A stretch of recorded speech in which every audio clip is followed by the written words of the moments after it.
Olá, meu nome é Andréa Schaefer e essa é uma aula de Sociologia. Presta atenção aí, criatura. Brasil, mostra a tua cara. Oh, que país é esse? Nós somos uma república federativa. Somos hoje mais de 200 milhões nesse território. Ser uma república federativa significa que os três poderes que deveriam organizar administrativa e juridicamente esse país são independentes. Que poderes são esses? Legislativo, o executivo e o judiciário. Quem é que faz parte do poder legislativo? Todos os que fazem as leis, configuram essas leis, modificam, têm o poder de transformar, legislar, né? Significa confeccionar, transformar, modificar, fazem parte desse poder. A Câmara de Vereadores, a Câmara de Deputados Estaduais, a Câmara de Deputados Federais e o Senado. São 4 instâncias, né? Legislam para o município os vereadores, legislam para o Estado e, portanto, também para o município os deputados estaduais, legislam para o Brasil, portanto, também para os estados e para os municípios, os deputados federais e os senadores. 3 poderes independentes. Isso significa que um não precisa do outro para existir. Somos presidencialistas. Isso significa que temos um presidente da República, nesse momento uma presidenta, e ela tem o poder absoluto, mesmo passando por todas as instâncias, de vetar alguma determinação. E aí volta tudo para o começo outra vez.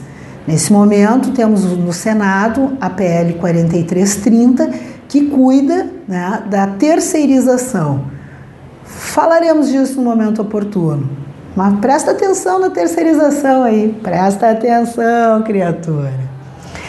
Vivemos numa economia capitalista, né, que é aquela economia que visa o lucro. Primeiro o lucro, depois o bem-estar social. Lembrando sempre que ser uma economia capitalista não significa que o capitalismo cuide só da questão da ordem financeira. Não, ele agrega a questão cultural e como tu te movimenta na sociedade. O capitalismo visa o lucro e nós fomos ensinados, entre aspas, né, treinados, entre aspas, a acreditar que quem tem é importante, quem não tem, nossa, que pena. Esse é o capitalismo. No caso do Brasil, o nosso capitalismo se divide entre os latifundiários e os empresários.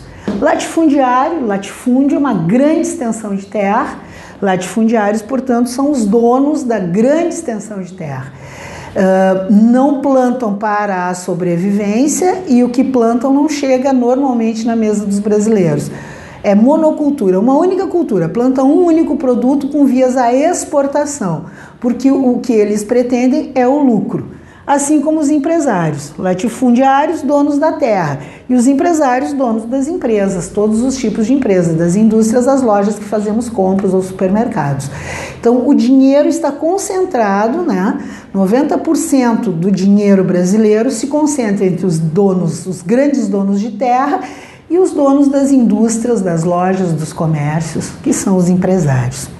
Não falo nos pequenos e médios comerciantes, estou falando dos grandes empresários, das grandes lojas, dos conglomerados, das grandes empresas que produzem o que nós vamos consumir ou que nos fazem acreditar que é interessante consumir.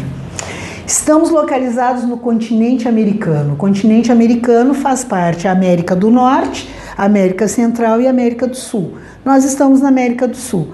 E como somos todos americanos, podemos começar a partir de hoje a trocar o termo assim, os americanos são democratas, os americanos é que têm um estilo de vida bom, tira esse americano por estadunidenses. Os estadunidenses, que são as pessoas que nasceram nos Estados Unidos da América, que se formam como se fossem a única América, não são americanos, nós também somos.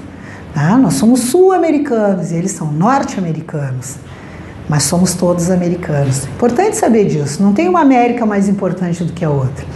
E dentro da América do Sul nós somos quase 70% do território. Somos o único país de língua portuguesa na América do Sul, os demais todos foram colonizados pela Espanha e tem a língua espanhola. Dentro desse processo eu queria contar algumas coisas, algumas curiosidades sobre essa cara que o Brasil tem.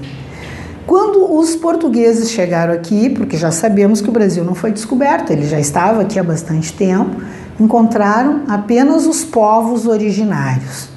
Como a ideia era chegar às Índias, ao chegarem aqui, acabaram chamando os nossos povos originários de indígenas, de índios. A chegada aqui é passada na história como sendo os nossos indígenas um povo muito cordial, que recebeu muito bem os portugueses, que não se importaram de mostrar a terra, que não houve um embate. Por que será? Alguém já se perguntou isso? Ou isso passou como um estigma, como uma marca, como uma tatuagem na história e a gente passou a acreditar e, pior do que isso, a multiplicar essa informação. Então vamos ver, vamos fazer uma viagem no tempo, vamos? Te imagina na beira da praia, né? Vamos lá para Salvador, estamos lá na beira da praia, nós somos povos originários, então estamos lá no calor, na nossa vida tranquila, com tudo que nós sempre conhecemos. E de repente tu olha para o horizonte no mar e vem aquele barco imenso de um jeito que tu nunca tinha visto antes. É mais de um barco, são as caravelas chegando, e quando tu já está curioso, tu já está ali para ver o que é aquilo. Quando eles chegam na beira da praia e descem, estão totalmente vestidos com um tipo de roupa que nem tinham roupa aqui, com um tipo de vestimenta que eles nunca tinham visto antes. E a cor da pele, branquíssima. Agora pare e pensa, tá? Tu é um indígena naquele momento, 1500. Tu viu aquelas coisas imensas saírem do mar. Vieram lá do horizonte, de um lugar, vestidos e com aquela cor. O que tu imaginaria que eram? Deuses. Eram os deuses que haviam descido à terra ou saído do mar e estavam chegando naquele momento. Esses deuses tinham que ser reverenciados. Jamais imaginaram que viessem para fazer o que eles tinham para fazer. Então, os indígenas, o povo originário brasileiro não era cordial, não recebeu bem o colonizador como se estivesse louco para servi-los. Recebeu-os como deuses que eles representavam que eram.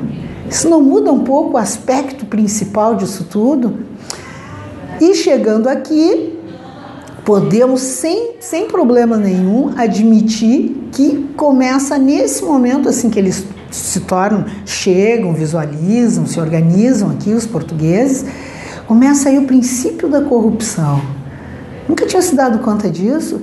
Trocar quinquilharia por metais preciosos, ou por animais diferentes, ou por frutas que nunca tinham visto.